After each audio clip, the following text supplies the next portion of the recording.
Ka-Express, matapos ang malakas na pagpapakita sa Jingshan Open, kung saan natalo si Alexandra Alex Ayala sa semifinals kontra Lulusan, tuloy agad ang Asian swing ng 20 years old Pinay.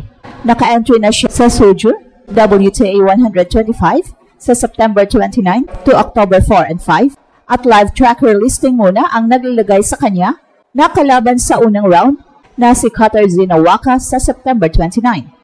Ang Soju WTA 125 ay mahalagang mid-level stop para sa mga rising players na gustong mag-top up ng ranking points bago pumasok sa mas malalaking WTA 250 over 500 events. Para kay Alex, critical ang event na ito, oportunidad para agad mag-recover ng momentum pagkatapos ng Jingshan at magdagdag ng puntos na makakatulong sa pag-angat ng kanyang world rankings. At si Katarzyna Waka ay isang experienced tour player na madalas gumagawa ng solid performances sa Challenger 125 level. Hindi siya madaling talunin, may kakayahang magpataob ng higher rank opponents pag nasa magandang araw. Live tracker sources ang naglista sa kanya bilang kalaban ni Alex, pero paalala ang official draw sheet ng torneo ang magsisilbing final confirmation. Sa kasalukuyang trajectory ni Alex, patuloy na pag-angat matapos sa Jingshan. Ang Soju 125 ay chance para kumuha ng valuable points. Kahit single match win sa ganitong level ay nakakatulong para mapalapit sa top 50 to 100 targets, particular kung magpapakita siya ng consistent deep runs sa susunod na buwan. Importanteng tandaan natin ka-Express, ang mabilis na climb ay nangangailangan ng serye ng wins, hindi lang isolated results. Ayon sa tournament calendar, ang first round matches ng Soju ay nakaset sa September 29. Exact match time ay lalabas kapag publish na ang order of play. At pwedeng i-monitor ang official tournament at WTA match order para sa final confirmation ng schedule ng laro.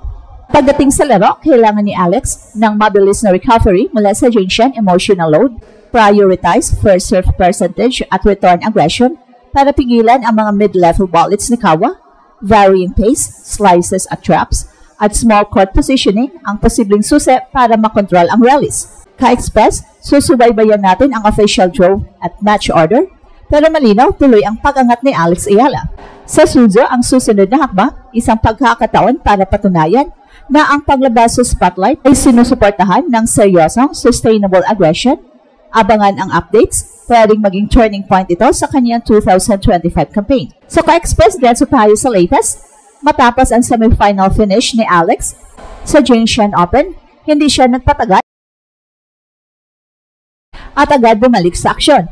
Ang susunod na destino ng Pinay Tennis Pride ay ang Soju WTA 125 tournament sa China, kung saan lalaban siya kontra veteranong Polish player na si Katarzyna Kawa sa unang round na nakaset ngayong September 29. Ang Soju WTA 125 ay isang kilalang mid-level tournament na nagbibigay ng opportunity para sa mga batang players at rising stars tulad ni Alex Ayala na makakuha ng mahalagang ranking points. Hindi ito kasing bigat ng WTA 250 o WTA 500 tournaments, pero ang mga puntos rito ay critical, lalo na para sa isang teenager na nasa kasagsagan ng kanyang pag-akyat sa women's tennis rankings. Sa kasalukuyan, si Alex ay nasa kanyang career high ranking na malapit sa top 75 at bawat panalo ay mahalagang hakbang para sa target niyang mapasama sa top 50 sa loob ng susunod na taon.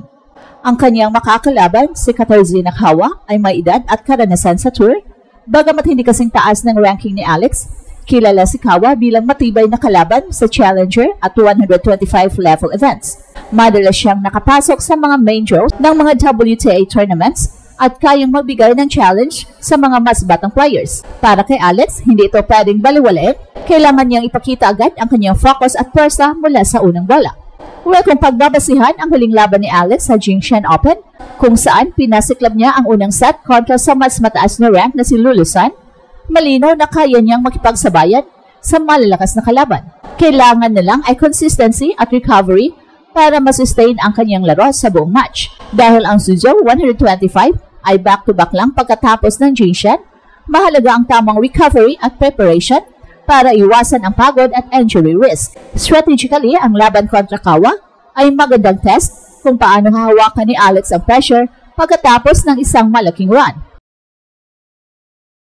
Kapag nanaig siya, hindi lang dagdag ranking points ang makukuha niya, kundi conference boost rin para sa mas malalaking laban na naghihintay sa kanya sa susunod na buwan.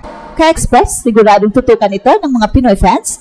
Si Alex ay patuloy na nagdadala ng bandera ng Pilipinas sa international tennis stage at bawat laban niya ay isa na namang pagkakataon para patunayan na kaya ng isang Pinay na makipagsabayan sa pinakamahuhusay sa mundo. Ka-Express, puntahan natin ang mas malalim na breakdown ng Sojo WTA 125 campaign ni Alex Ayala. Matapos madraw, laban kay Katarzyna Kawa ng Poland sa opening round, malinaw na hindi magiging madali ang ruta ng Pinay sensation sa torneo. Pero kung makukuha niya ang panalo kontra sa veterana, mas malalakas na pangalan ang pwedeng sumalubong sa kanya. Una, tingnan natin ang draw at bracket placement. Ang Sojo WTA 125 ay puno ng mga top 100 at top 150 players na kadalasan hindi umabot sa mas malalaking WTA 500 o 1,000 events.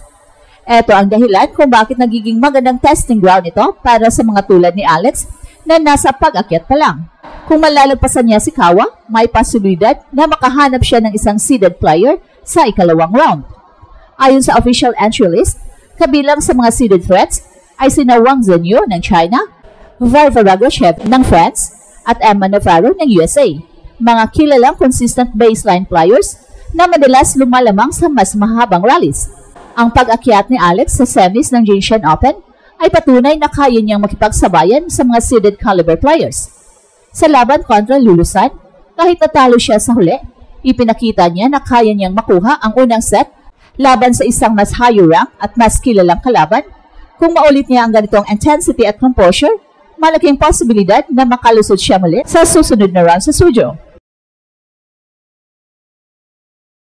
Ang mga top seeds na torneo ay may malalakas na serve at mas matatalas na shot tolerance. So ibig sabihin, kailangan ni Alex na panatilihin ang mataas na porsyento ng kanyang first serve at iwasang masangkot sa sobrang mahabang rallies kung saan may advantage ang mas matatangkad at powerful baseliners. Ang kanyang bilis at court advantage ay malaking sandata, pero kailangang ihalo niya ang variety tulad ng slice, drop shot at mabilis na angle chances para makuha ang upper hand. Kung titingnan ang ranking implications, malaking bagay ang Sojo para kay Alex.